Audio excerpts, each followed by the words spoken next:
Welcome to लर्नो। सभी को लर्नो में स्वागत है। लर्नो कोचिंग आपके बेहतर भविष्य की कामना करती है। आज से हम, जैसा कि आपसे वादा किए थे, 5 दिन का लर्नो स्कॉलरशिप प्रोग्राम शुरू कर रहे हैं। और इसमें हम, जैसे कि आपको जानकारी है, जिन बच्चों का हम टेस्ट ले रहे हैं वो टेस्ट किसी बाहर से पढ़ी हुई किताबों से कुछ नहीं आने वाला है। आज का जो लेक्चर है और आने वाले 5 दिनों का जो लेक्चर है उन्हीं में से सब कुछ आएगा।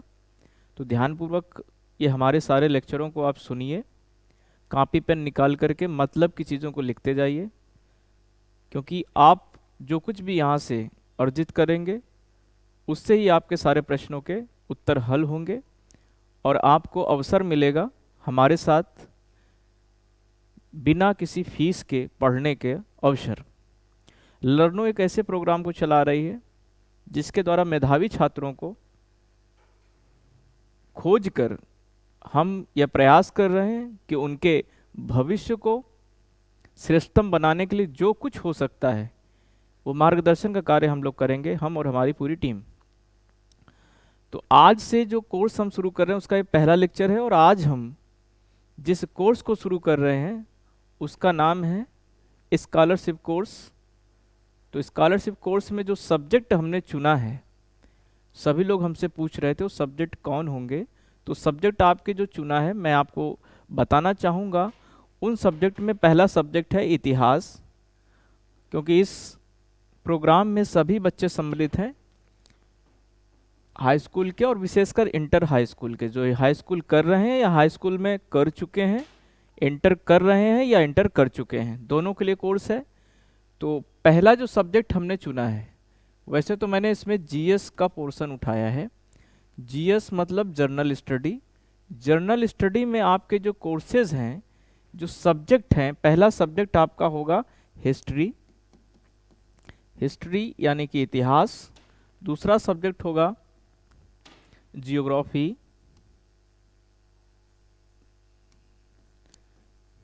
यानी कि भूगोल। और तीसरा सब्जेक्ट जो होगा वो होगा आपका पॉलिटी। और जो चौथा सब्जेक्ट होने वाला है वो आपका उठाया जाएगा कंप्यूटर। ये 4 सब्जेक्ट मिलकर आपको आने वाले एग्जाम में प्रश्नों को उत्तर हल करने में सहायता प्रदान करेंगे। तो इन 4 सब्जेक्ट को आपको ध्यान से पढ़ना है। हिस्ट्री यानी आप सभी लोग जानते हैं इसको इतिहास कहते हैं, क्योंकि आप हिंदी मीडियम के छात्र हैं तो हिंदी में पता होना चाहिए। और ज्योग्राफी मतलब इसको भूगोल कहते हैं।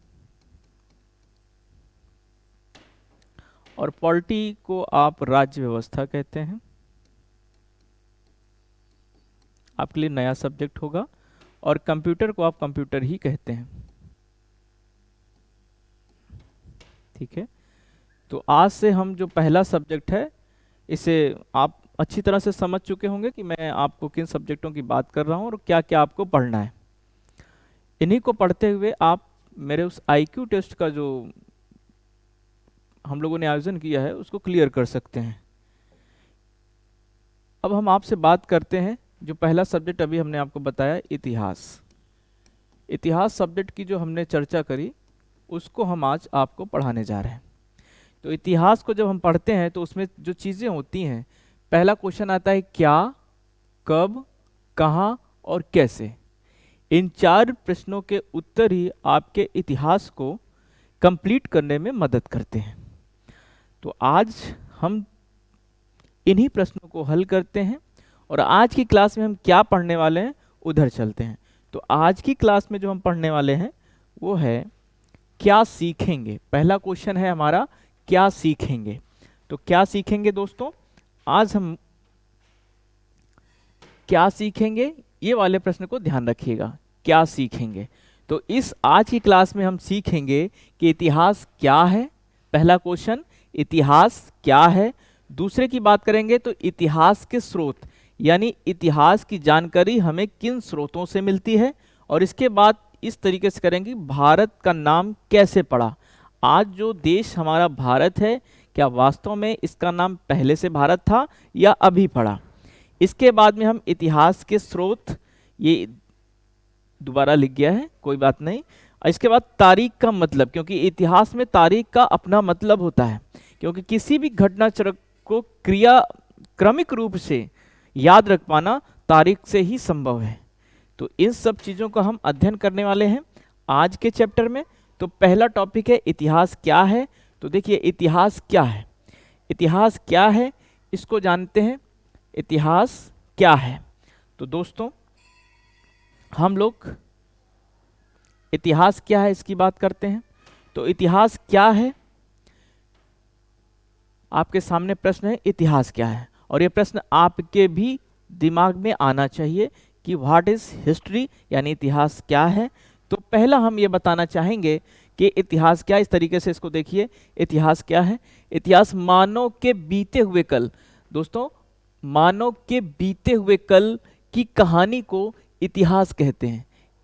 बात को समझिएगा, मानव के बीते हुए कल को इतिहास कहते हैं, यानी आज से मनुष्य का जो पीछे का समय है जो बीत गया है वो सब इतिहास बन गया है। इसके बाद में मानव समाज में विभिन्न कालों में तरह तरह के बदलाव हुए हैं। इसका मतलब ये है कि हमारे खान पान में, हमारे रहने सहने में, हमारे त्योहारों में, या कह सकते हैं कि दैनिक जो जीवनचर्या हमारी है जो आज है वैसी पहले नहीं थी, उसमें भी परिवर्तन हुआ है। जैसे इतिहास में हमें इन बदलावों का पता चलता है, तो सब इन बातों का हमें पता किससे चलता है, इन बातों को पता हमें इतिहास से चलता है। तो इतिहास क्या है, इसका उत्तर हम सीधे कह सकते हैं कि इतिहास वह है जिससे मानव के बीते हुए कल का पता चलता है। दूसरा पॉइंट, मानव में जो विभिन्न बदलाव हुए हैं उसके बारे में जानकारी हमें इतिहास से मिलती है। और तीसरी बात कहते हैं, इससे हमें जो भी बदलाव हुए हैं उनका क्रमिक रूप पता चलता है, कब कैसे इसका परिवर्तन हुआ है। अगर हम और इसको थोड़ा सा आगे जानना चाहेंगे तो इतिहास का महत्व क्या है। सवाल ये है कि इतिहास का महत्व क्या है, इतिहास का महत्व क्या है, इसके बारे में भी हमको जानना है। तो इतिहास का महत्व क्या है, तो इसको बारे में जानने के लिए हमें यहाँ देखना पड़ेगा। एक एक लाइन समझिए, एक एक लाइन को समझ करके ही आप इतिहास को समझ सकते हैं। और बेटा जो चीज़ मैं आपको समझाना चाह रहा हूँ, बस ये इस वजह से समझाना चाह रहा हूँ कि मैं देखना चाहता हूँ कि आप आगे चल करके जो भी परीक्षाएं क्लियर करते हो उसमें अगर ये बेस पता है तो जीएस में अच्छी पकड़ कर सकते हो। और जीएस में पकड़ होने के बाद में आप जितनी भी जॉब की तैयारी कर रहे हो उसमें अच्छे से स्कोरिंग कर सकते हो, क्योंकि मैथ जितना इम्पॉर्टेंट है आज के दौर पर उससे कहीं ज़्यादा जीएस का पोर्शन इम्पॉर्टेंट हो गया है। क्योंकि इंटर तक आपके जो सब्जेक्ट रहते हैं उनसे हट करके ये है, क्योंकि इंटर तक आप ये सब्जेक्ट लिए नहीं होते हो और 3 से 3.5 साल का आपको समय मिलता है एग्ज़ाम को क्लियर करने के लिए। जैसे इंटर के बाद में यूपी पुलिस का आप पेपर अगर देते हो तो वहाँ पर आपको जीएस का पोर्शन, रीजनिंग का पोर्शन ज़्यादा मिलता है। एयरफोर्स, एनडीए और आप अगर और अच्छे एग्जाम की तैयारी जो यूपीएससी लेवल से मतलब है, यूपी पीसीएस से मतलब है, वहाँ जीएस का ही महत्व होता है बेटा। तो जीएस को समझने के लिए क्यों ना हम शुरू से इन पॉइंटों को समझें। और अगर आप हाई स्कूल और इंटर में हैं तो मेरी बात समझने का प्रयास करिएगा। अगर मेरी बात समझ में आ रही है तो आगे अपने करियर को और अच्छा आप पूरी तरह से डिज़ाइन कर सकते हैं। इतिहास से हमें बीते हुए कल के राजाओं, बेटा हम इतिहास में क्या पढ़ते हैं, इतिहास में यही तो पढ़ते हैं। सॉरी ये थोड़ा सा हट गया आपके पास से, इसको दोबारा लाते हैं और देखिए आपका सब्जेक्ट यहाँ पर उपस्थित हो जाएगा। तो ये हाँ ठीक है, वापस आ गए हम लोग, चलो कोई बात नहीं। फिर से देखते हैं। इतिहास से हमें बीते हुए कल के राजाओं, यानी बेटा इतिहास से राजाओं के बारे में आप पढ़ते हो। क्या पढ़ते हो कहानियों में? राजाओं के बारे में, साम्राज्यों के बारे में, यानी साम्राज्य जिसमें राजा राज्य करता था वो एरिया साम्राज्य कहलाएगा। और समाज के बारे में पता चलता है, यानी उस समय जो जनता थी वो कैसी थी। भाई उस समय की जनता कैसी थी और आज की जनता कैसी है, उस समय का राजा कैसे होता था और आज का राजा कैसा है, दोनों में अंतर हमें देखना है। ये किससे पता चलेगा? इतिहास से पता चलेगा। इतिहास से हमें यह पता चलता है, इतिहास से हमें यह पता चलता है कि भूतकाल में लोग कैसे रहते थे। बेटा बहुत बड़ी चीज़ है, आज हम रहने के लिए पक्के मकानों में रहते हैं, कल अगर हम थोड़ा सा आप अपने मम्मी पापा से पूछिए बाबा लोग क्या पक्के मकानों में रहते थे, तो अधिकतर लोगों के घर में पता चलेगा जैसे कि अब छप्पर वाले मकान बहुत कम देखने को मिलते हैं, कच्चे मकान देखने को कम मिलते हैं। यानी हम एक पीढ़ी अगर पीछे जा करके देखेंगे तो हम लोग भी कैसे मकानों में रहते थे? कच्चे झोपड़ी छप्परदार मकानों में रहते थे। तो क्या खाते थे हम लोग उस समय? खाते क्या थे? आज खान पान में परिवर्तन हुआ है। अगर आप पिछले कुछ सालों में देखें तो क्या आपके जीवन में चाउमीन थी? नहीं थी, लेकिन आज चाउमीन आप लोग खा रहे हो। क्या बर्गर था? नहीं था, आज आप बर्गर खा रहे हो। यानी जैसे जैसे हम अपने जीवन में आगे बढ़ रहे हैं तो हमारे खान पान में भी परिवर्तन आ रहा है। इसके बाद में क्या पहनते थे? बेटा जैसे आज कल हम लोग क्या कर रहे हैं, जीन्स वगैरह पहनते हैं। तो अगर हम अपने पापा से पूछते हैं क्या मेरी उम्र में जब वो थे क्या जीन्स पहनते थे, तब आपको उत्तर मिलेगा नहीं, वो पैजामा कुर्ता पहनते थे, धोती कुर्ता पहनते थे। तो हमारे पहनावे में भी परिवर्तन हुआ है। इसके बाद में इतिहास हमें उन लोगों के पेशे के बारे में बतलाता है, यानी उस समय हम लोग कौन सा व्यापार करते थे, इस विषय में भी हमारे इतिहास ही हमको बताएगा। ठीक है, तो इतिहास में कुछ पॉइंट हैं, जैसे कि आपने कहा इतिहास का महत्व क्या है। यहाँ से हमने क्या सीखा? इससे हमने ये सीखा कि उस समय का जो मनुष्य था, उस समय का जो मनुष्य था, यानी अतीत का जो मनुष्य था, यानी जो भूतकाल का मनुष्य था, वो क्या कर रहा था, क्या पहन रहा था, क्या खा रहा था, उसका व्यवसाय क्या था। ठीक है, इसके बाद में बेटा हम लोग और आगे बढ़ेंगे और ये देखेंगे इतिहास से हमें अपने पूर्वजों के महान उपलब्धियों के बारे में पता चलता है। अच्छा, पूर्वजों के महान उपलब्धियों के बारे में पता चलता है, जैसे आप लोग सुनते होंगे कि ये जो हमें आज़ादी मिली है, हमें किससे मिली है? महात्मा गांधी से मिली है, बी.आर. अम्बेडकर से मिली है। और अगर हम ज़्यादा और डीपली जाएंगे तो हम देखेंगे चंद्रशेखर आज़ाद और भगत सिंह ने गोलियां खाई, फांसी में चढ़े। ये सब कैसे? ये हमें अपने पूर्वजों की जानकारी कैसे प्राप्त हुई? इतिहास से प्राप्त हुई। ठीक है, अब जैसे इतिहास से हमें अपने पूर्वजों द्वारा की गई गलतियों के बारे में भी पता चलता है। बिल्कुल पता चलता है, जो भी गलतियां हम करते हैं इतिहास से पता चलता है। और कहा जाता है कि अपने गलतियों से सीखो, क्योंकि जो पूर्वजों ने हमारी गलती की है वो हम ना करें। ठीक है, जैसे हम लोग पढ़ते हैं तो हमारे मम्मी पापा कहते हैं ना कि आप स्कूल जाइए, सिर्फ पढ़ाई करिए। क्यों? क्योंकि हो सकता है कि मम्मी पापा के मिलने वालों ने या मम्मी पापा ने स्वयं स्कूल जाते समय स्कूल ना गए हो और उन्होंने गलतियां किया हो और उनको नौकरी ना मिली हो। अगर आप लोग तैयारी कर रहे हो, पढ़ रहे हो और वही गलती आप करोगे तो जो मम्मी पापा के साथ हुआ है वो आपके साथ भी होगा। तो क्या करते हैं, वो गलतियों से आपको सीख देने का प्रयास करते हैं, आपको डांटते हैं, आपको मारते हैं, आपको समझाते हैं कि आपको ऐसा नहीं करना और आप आगे बढ़िए, ऐसे आपको ज्ञान देते हैं। तो किससे सीखा उन्होंने? इतिहास से सीखा बेटा। फिर क्या है, इतिहास से हमें अपने पूर्वजों द्वारा की गई गलतियों के बारे में पता चलता है। इतिहास से यह भी पता चलता है कि किसी खास काल में बच्चे किस तरह का खेल खेलते थे। देखिए ये बहुत बड़ा पॉइंट है बेटा। अगर आज आप देख रहे होगे, आज आप कैसे देखते हो, आज का अगर दौर देखिए आप तो क्या देखोगे, यहाँ वाला जो पॉइंट है आपका बेटा, इतिहास से यह भी पता चलता है कि किसी खास काल में बच्चे किस तरह के खेल खेला करते थे। बेटा आप लोग इस समय वीडियो गेम खेलते हो, आप पबजी खेलते हो, आप तरह तरह के गेम ऑनलाइन मोबाइल पर खेलते हो। क्या आपके मम्मी पापा जब बचपन में थे क्या वो पबजी खेलते थे? नहीं। उनका कौन सा खेल होता था? आप उनसे पूछिए। वो टायर ले लिया करते थे और उस पर ऐसे ऐसे मार के चला करते थे, है कि नहीं? आप उनसे पूछिए। वो चप्पल के जो टूट जाते थे चप्पल, उनके पहिया बनाया करते थे और उसकी गाड़ी बना करके खेला करते थे। ठीक है, अब बचपन में आप जाइए, जब देखेंगे आप लोग कौन सा खेल, कबड्डी खेला करते थे। आपके पास आज क्रिकेट खेलने लगे हो, पहले आप गुल्ली डंडा खेला करते थे। तो आज हम किस तरीके से खेल का परिवर्तन किए हैं ये भी आप समझ सकते हो। इतिहास से हम सबक लेते हैं ताकि एक बेहतर भविष्य बना सकें। बिल्कुल बेटा, इतिहास का महत्व क्या है कि इससे हम ये भी जानते हैं कि हम अपने भविष्य का निर्माण कैसे कर सकते हैं। वो गलतियां हम ना करें जिससे हमारे पूर्वजों ने धोखा खाया है, हम गुलाम हुए, वो गलतियां हम ना करें। जैसे एक पहले ईस्ट इंडिया कंपनी आई थी तो उसने क्या किया, पूरे देश को गुलाम बना लिया। कैसे? क्योंकि उन्होंने यह पता लगाया कि हम लोग कैसे रह रहे हैं, भिन्नताओं में रह रहे हैं। भिन्न भिन्न हमारी भाषा है, भिन्न भिन्न हमारा बोलचाल है, भिन्न भिन्न हमारा खान पान है, भिन्न भिन्न हमारे धर्म हैं, और हम रोज लड़ रहे हैं। तो उन धर्म, उन खान पान, उसका उन्होंने फायदा उठाया और क्या किया, बांटो और राजनीति किया, आपको उसके आधार पर बांट दिया। आज भी क्या होता है, जब आपके घर में लड़ाई होती है तो आपके परिवार में सारे लोग क्या हो जाते हैं, टूट जाते हैं। फिर तीसरा व्यक्ति आता है और आपके घर को, दोनों को बर्बाद कर देता है। जब तक आप भाई भाई क्या रहते हो, एक रहते हो, तब तक आपको कोई बर्बाद नहीं कर सकता है। तो एकजुटता का ज्ञान भी हमें इतिहास देता है, और इतिहास ये बताता है कि जब तक आप संगठित रहोगे तब तक आपका कोई कुछ नहीं कर सकता। जैसे ही असंगठित होगे आपका विनाश हो जाएगा। तो ये कहां से, इतिहास से पता चलता है।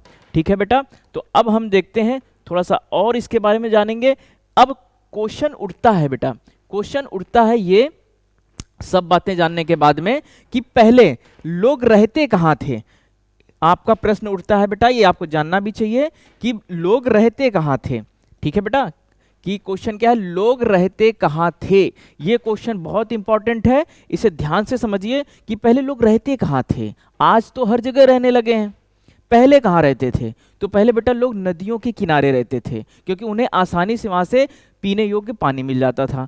कृषि योग्य खेती करने के लिए भी पानी मिल जाता था, क्योंकि बिना पानी के मनुष्य एक साथ रह नहीं सकता है। एक साथ अच्छा होगा आप ये कहें कि बिना पानी के मनुष्य अपने जीवन का यापन नहीं कर सकता है। तो मनुष्य नदियों के किनारे बसेगा। और अगर हम देखेंगे यहाँ पर, तो नर्मदा नदी के तट पर, कहां पर, नर्मदा नदी के तट पर। तो बेटा नर्मदा नदी जो है वो कहां है, अगर भारत का मैप अगर उठा करके देखें, भारत का मैप उठा करके देखें, तो नर्मदा नदी ये एमपी के पास में ऐसे ऐसे मिलेगी नर्मदा नदी, राइट। तो यहां पर क्या होगा, यहां पर लोग रहेंगे, यहां पर रहेंगे। ठीक है, अब इसके बाद में उत्तर पश्चिम में स्थित सुलेमान और किश्तर पहाड़ियों पर रहते थे।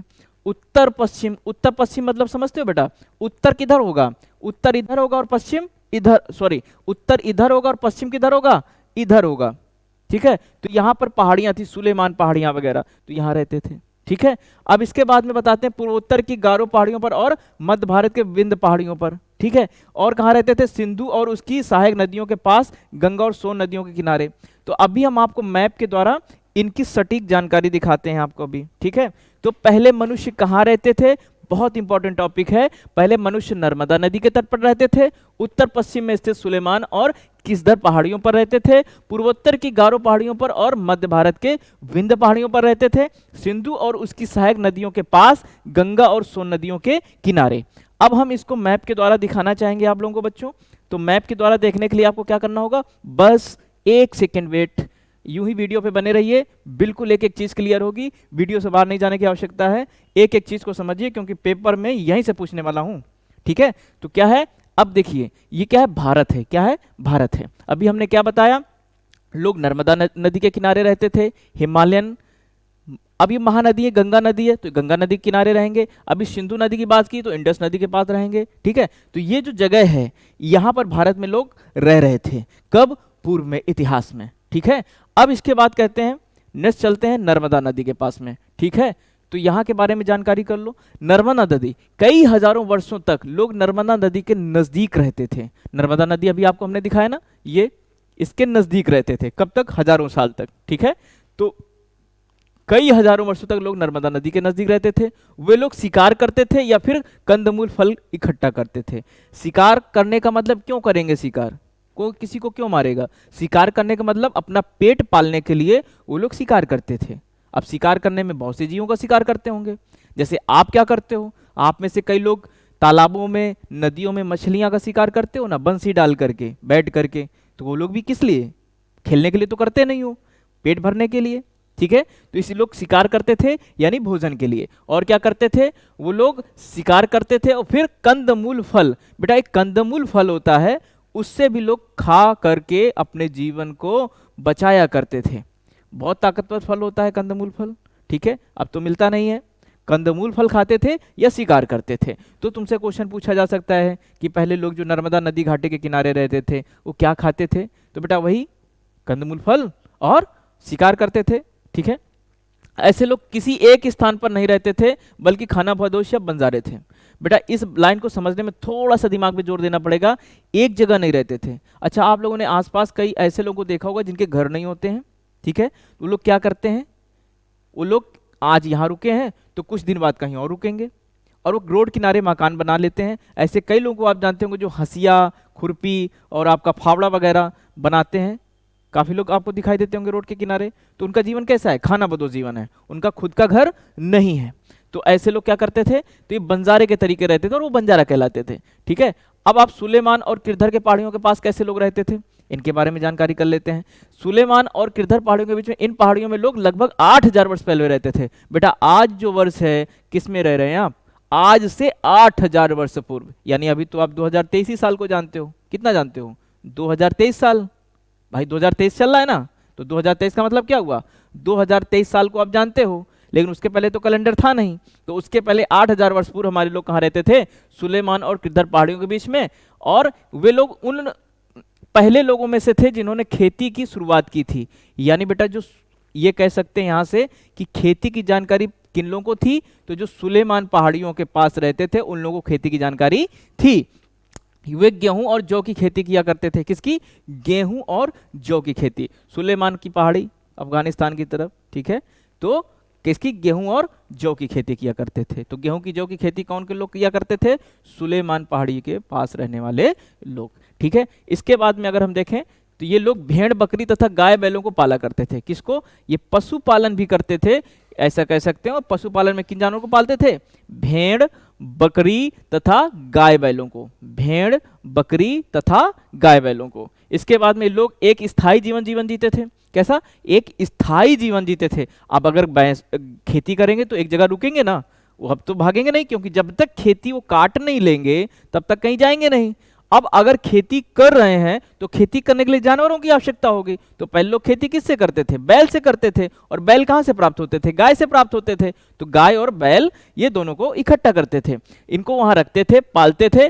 तो इसके बाद ये लोग एक स्थायी जीवन जीते थे, यानी एक ही स्थान पर टिक कर रहते थे। इसी समय के आसपास गांवों का निर्माण होने लगा। बेटा जब कई लोग एक जगह रहने लगेंगे, कई परिवार एक जगह रहने लगेंगे, तो गांव का निर्माण होगा।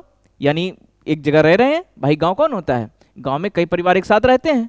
तो वो जो परिवार हैं वो एक जगह रह रहे हैं, तो गांव की जो शक्ल है वो धीरे धीरे सामने आने लगती है। यानी सुलेमान पहाड़ी के आसपास हमको गांव की छवि दिखने लगती है पूर्व से, ठीक है।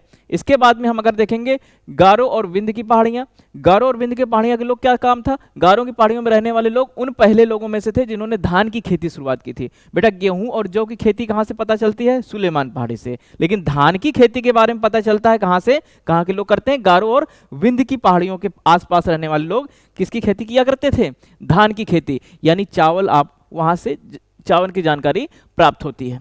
विंध्याचल के उत्तर की तरफ भी धान की खेती होती थी। जो विंध्याचल पर्वत था उसके उत्तर की तरफ यानी ऊपर की तरफ जब देखेंगे तो भी वहां पर भी धान की खेती के साक्ष्य मिलते हैं।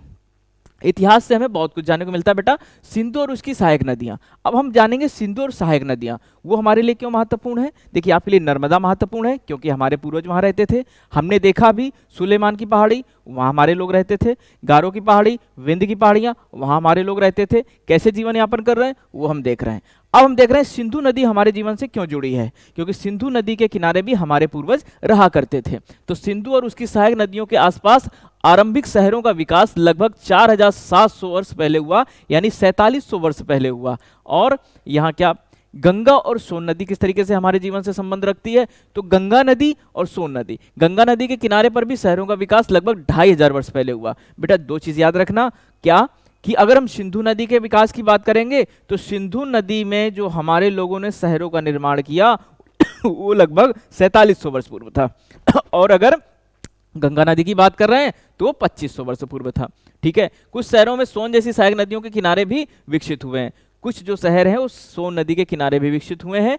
और कुछ शहरों को विकास समुद्री तटों पर भी हुआ है। शहर समुद्री तटों पर क्या कहने का तात्पर्य है, जैसे आप ये देखते हो कि हमारा गुजरात कहाँ है, गुजरात हमारा कहाँ है, गुजरात हमारा यहाँ है। तो गुजरात हमारा यहाँ है तो यहाँ समुद्र किनारे है ना, ये समुद्र के किनारे है तो समुद्र, ये तटीय क्षेत्र कौन होगा, समुद्री तटीय क्षेत्र होगा, तो यहाँ भी लोग रह रहे होंगे। ठीक है, तो ये सब बातें आपको यहाँ से जानने को इतिहास से मिलती हैं। अब अगर हम बात करें, आपका प्रश्न उठता है हमारे देश के कई नाम। अब हमने देखा बेटा, अभी तक हमने ये जाना कि इसमें क्या था, समुद्र में अभी तक हम लोग कहाँ कहाँ रह रहे थे, भारत में किस तरीके से हमारा जीवन शुरू होता है, हम भारत में कहाँ कहाँ रह रहे हैं। ठीक है, अब जब हम बात करते हैं हमारे देश के कई नाम, हमारे देश के कई नाम, इसका क्या मतलब है शीर्षक का? इस शीर्षक का सीधा मतलब है कि आज जो हमारे देश का नाम भारत है, ये पहले से भारत नहीं था, इसके कई नाम हुए हैं। सारे नामों के बारे में एक एक करके हम जानते हैं। जैसे हमारे देश का कई नाम है, जैसे कि आर्यावर्त, पहला नाम क्या है?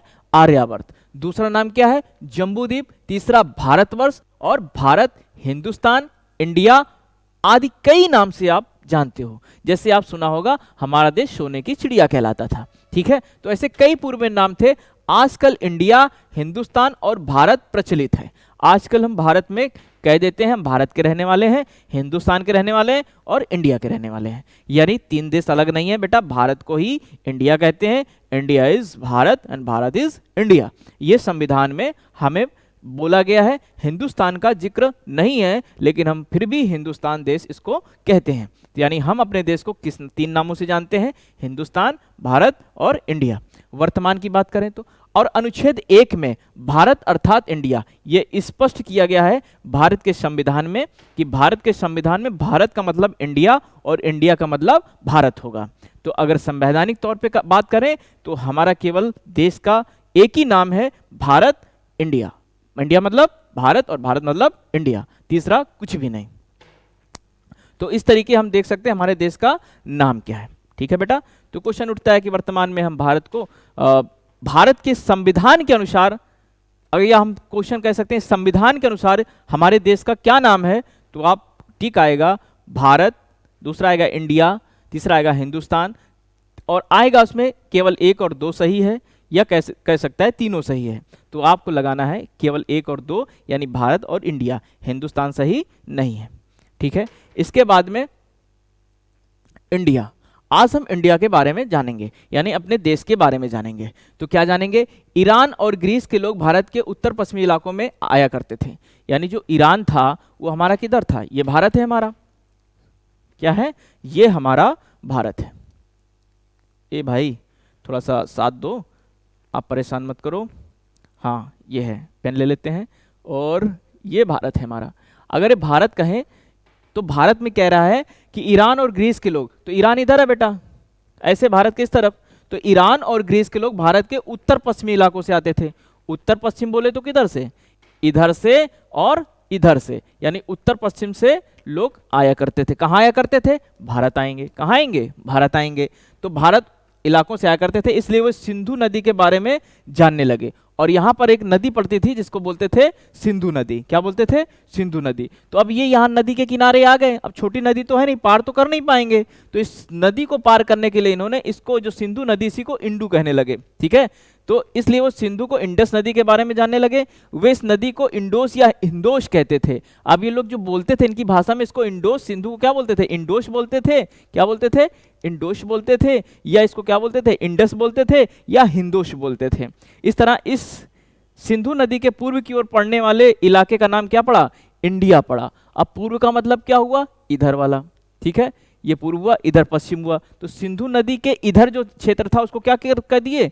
इंडिया कह दिए। क्या कह दिए? इंडिया कह दिए। ठीक है, अभी बात समझ में आई? इंडिया का, भारत का नाम इंडिया कैसे पड़ा? तो अब आगे हम बढ़ते हैं। अब इसके बाद दूसरा नाम, इंडिया के बाद में भारत के बारे में जानते हैं। भारतीय उपमहाद्वीप के उत्तर पश्चिम भाग में रहने वाले लोगों को भारत कहा जाता था। भारतीय उपमहाद्वीप के उत्तर पश्चिम, यानी उपमहाद्वीप क्या है? ये है, इसके उत्तर और पश्चिम में रहने वाले लोगों को क्या कहा जाता था? भारत कहा जाता था। इनका जिक्र ऋग्वेद में किया गया। इनका वेद कहाँ किया गया? ऋग्वेद में किया गया। इसलिए इस भूभाग का नाम क्या पड़ गया? भारत कहा गया। क्या कहा गया? भारत कहा गया। ठीक है, इसके बाद में हम जब देखते हैं इतिहास के स्रोत, तो इतिहास के जो हमें स्रोत मिलते हैं, किसी चीज की हमें जानकारी कैसे मिलेगी? या तो कोई हमें किताब मिल जाए, या कोई ऐसा साक्ष्य मिल जाए, या अब उन साक्ष्यों के नाम क्या हो सकते हैं? वो है, पहला साक्ष्य क्या है? पांडुलिपि। क्या है? पांडुलिपि। अभिलेख, सिक्के, पुरातत्व स्थल। यानी जो इतिहास के स्रोत हैं वो क्या हो सकते हैं? पांडुलिपि। पांडुलिपि मतलब लिखावट, ठीक है। अभिलेख का मतलब क्या होता है? ये भी लिखावट होता है, ठीक है। बड़े बड़े स्तंभ में लिखा हुआ लेख क्या होगा? अभिलेख होगा। सिक्के, सिक्के आप जानते ही हो जो व्यापार के लिए यूज किए जाते थे। और पुरातत्व स्थल, पुरातत्व स्थल का मतलब मंदिर हो सकता है, मस्जिद हो सकता है, विद्यालय हो सकते हैं, रहने का कोई घर हो सकता है, गुफा हो सकता है। ये सारे स्थान क्या हो जाएंगे? पुरा स्थल। जहाँ पर पुरातत्व मिले वो पुरा स्थल हो जाएगा, ठीक है। सिक्के हो जाएंगे, अभिलेख हो जाएंगे और पांडुलिपि हो जाएगी। इन सब चीज़ों से हम क्या जानेंगे? इतिहास के बारे में जानेंगे। अब इतिहास के बारे में हम जानने के साथ साथ में अब हम जरा इन एक एक चीज़ों के बारे में जाने कि पांडुलिपि क्या है, ठीक है। पांडुलिपि क्या है इसके बारे में जानते हैं। तो चलिए बच्चों बढ़ते हैं पांडुलिपि। तो देखिए कॉपी पेन रखिएगा बेटा, वीडियो को पुश करके स्क्रीनशॉट लेते जाइएगा, आप लोग लिखते जाइएगा, ठीक है। तो पांडुलिपि, हाथ से लिखी हुई किताब को पांडुलिपि कहते हैं। जैसे कोई किताब है उसको हाथ से लिख दिया, तो उस समय किस में लिखते थे? भोजपत्र में लिखते थे और स्याही के रूप में यूज करते थे। कुछ चीज़ें खोज हो गई थी, ठीक है। छपाई, प्रिंटिंग की तकनीक के आविष्कार से पहले किताबों के हाथों से लिखा जाता था। पहले प्रिंटिंग, प्रेस प्रिंटिंग तो होती नहीं थी कि हमने प्रिंटिंग कर लिया। पहले हम जो किताबें लिखते थे कैसे लिखते थे? अपने हाथों से लिखते थे, ठीक है ना। तो उसे कहते थे पांडुलिपि। शुरू की पांडुलिपियों को ताड़ के पत्तों या फिर भोजपत्र पर लिखा जाता था। जो पहले जो लिखा जाता था, जो चीज़ें किताब में लिखी जाती थी वो ताड़ के पत्रों पे लिखी जाती थी या फिर भोजपत्रों पे लिखी जाती थी। तो अब क्वेश्चन पूछा जा सकता है कि जो पांडुलिपियाँ थी वो किस में लिखी जाती थी? किस में लिखी जाएंगी? भोजपत्रों में या आप पुरानी पांडुलिपियों से धार्मिक विश्वास और रीतियों, राजाओं, दवाइयों, विज्ञान, कविताओं आदि के बारे में प्रचुर जानकारी मिलती है, ठीक है बेटा। ध्यान रखना, पुरानी पांडुलिपियों से, पुरानी पांडुलिपियों से क्या क्या मिलता है? आपको धार्मिक विश्वास, यानी धर्म पर विश्वास आप करते हो, ये सारी बातें, तंत्र मंत्र यंत्र जिसकी जानकारी आपको मिलती है, सब पूर्ण पांडुलिपि का खेल है। वहाँ पे जो लोगों ने अनुभव किया वो लिखा। इसके बाद में आपको कहाँ से मिलता है? इस यहाँ से पांडुलिपियों से रीतियों के बारे में पता चलता है। कहते हो ना ये हमारी रीति है। कौन सी रीति है? जैसे आप कहते हैं 7 फेरे घूमे जाते हैं, तो क्यों घूमे जाते हैं किसी को नहीं पता, ये रीति है शादी करने की, ठीक है।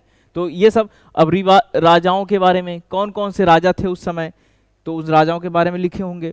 तो राजाओं की जानकारी जो पुराने हैं। दवाइयों के बारे में, जैसे आयुर्वेद की दवाइयों के बारे में जानकारी कहाँ मिलेगी? पांडुलिपि लोग जो जानते थे वो लिखते थे, ठीक है। इसके बारे में, विज्ञान के बारे में जानकारी मिलती थी।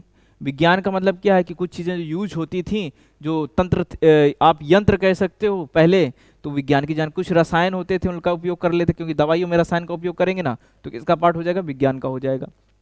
इसके बारे में कुछ लोग ज्ञानी ज़्यादा थे, साहित्यिक थे, तो कविताएं लिखते थे, तो कविताओं के बारे में जानकारी मिलेगी पांडुलिपियों से। आदि के बारे में प्रचुर जानकारी मिलती है, ठीक है। जैसे आप किसी किताब से जो कुछ उसमें लिखा होता है उसकी जानकारी आज हमें मिलती है। पहले वो किताब पांडुलिपि कहलाती थी, आज वो किताब कहलाती है। आज किताबों में क्या होता है? आज की किताबों में भी आप राजाओं के बारे में पढ़ते हैं, रीति रिवाजों के बारे में पढ़ते हैं, और क्या क्या जितनी भी चीज़ें आप पढ़ सकते हो, विज्ञान पढ़ते हो, मैथ पढ़ते हो, सब किससे पढ़ते हो? किताबों से पढ़ते हो। इतिहास पढ़ते हो, भूगोल पढ़ते हो, किससे पढ़ते हो? किताबों से। तो आज की जो किताबें हैं पहले हाथ से लिखी जाती थीं, और यही किताबें क्या कहलाती थी? पांडुलिपि कहलाती थी। इसके बाद में नेक्स्ट हम जानते हैं, नेक्स्ट थोड़ा सा देख लेते हैं। अब बात आ गई अभिलेख की। किसकी बात आ गई बेटा? अभिलेख की। तो अभिलेख किसे कहते हैं इसको जान लो। ये जो अभिलेख है ये किसी पत्थर पर उकेरे हुए लेख को अभिलेख कहते हैं। बेटा तुमने कहीं देखा होगा कि पत्थरों पर लिख दिया जाता है, आप लोग भी करते होगे कभी कहीं, अगर ताजा कोई रोड वोड बन रहा है तो आप लोग लिख देते हो ना, तो वो क्या हो जाता है? अभिलेख हो जाता है। जो मिटे ना, पत्थर पर लिख के जो उकेरा जाता है या कुरेदा जाता है उसे अभिलेख कहते हैं। किसी पांडुलिपि की तुलना में अभिलेख बहुत लंबे समय के लिए संरक्षित रह सकता था। बेटा वो ताम्रपत्र है, तो पांडुलिपि किस पे लिखी जाती थी? भोजपत्रों पे। वो तो खो भी सकते हैं, फट भी सकते हैं, कुछ भी हो सकता है, लेकिन क्या पत्थर पे तो नहीं मिटेगा। तो ये लंबे समय तक सुरक्षित रहते थे। तो अभिलेख लंबे समय तक सुरक्षित रखे जा सकते थे। क्यों? क्योंकि वो पत्थरों पर उकेरे जाते थे। ज्यादातर अभिलेखों में किसी राजा की घोषणा या आदेश मिलते हैं। जैसे आज कोई कानून बनाया गया तो किताबों में लिखा जाता है, इंटरनेट पे आ जाता है, कोई आदेश होता है। लेकिन पहले कहाँ होता था?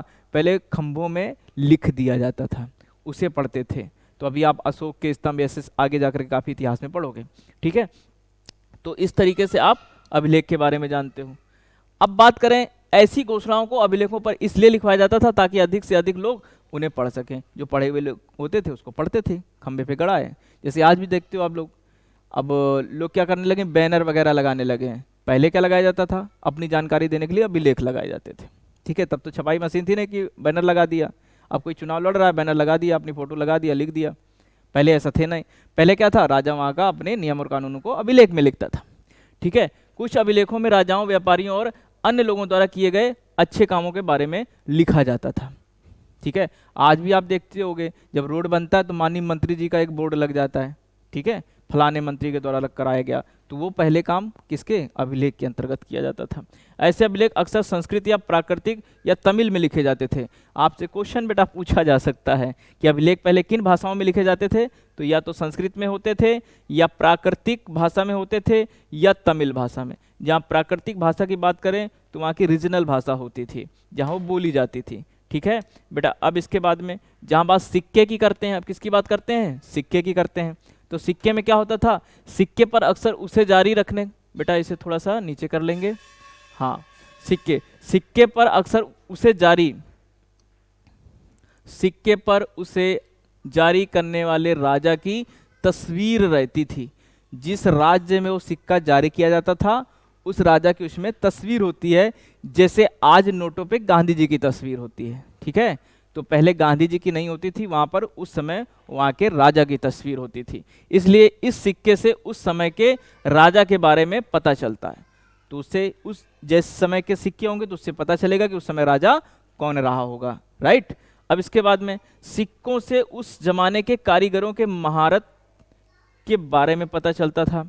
यानी सिक्कों में उस जमाने के कारीगरों के महारत के बारे में पता चलता है। यानी सिक्के बनाने वाले कारीगर होंगे ना, उससे पता चलता है कि चित्रकारी कर सकते थे, ठीक है। यानी उनके गुणों के बारे में पता चलता है, ठीक है। सिक्कों की शुरुआत सबसे पहले प्राचीन ग्रीस में 600 ईसा पूर्व हुई थी बेटा। सिक्कों की शुरुआत कब हुई, ग्रीस में हुई। कितने समय पहले, 600 ईसा पूर्व, ठीक है। 600 ईसा पूर्व कितना, 600 ईसा पूर्व पहले सिक्कों की शुरुआत ग्रीस में हुई थी, ठीक है। इसके बाद में बेटा आज हम बात करेंगे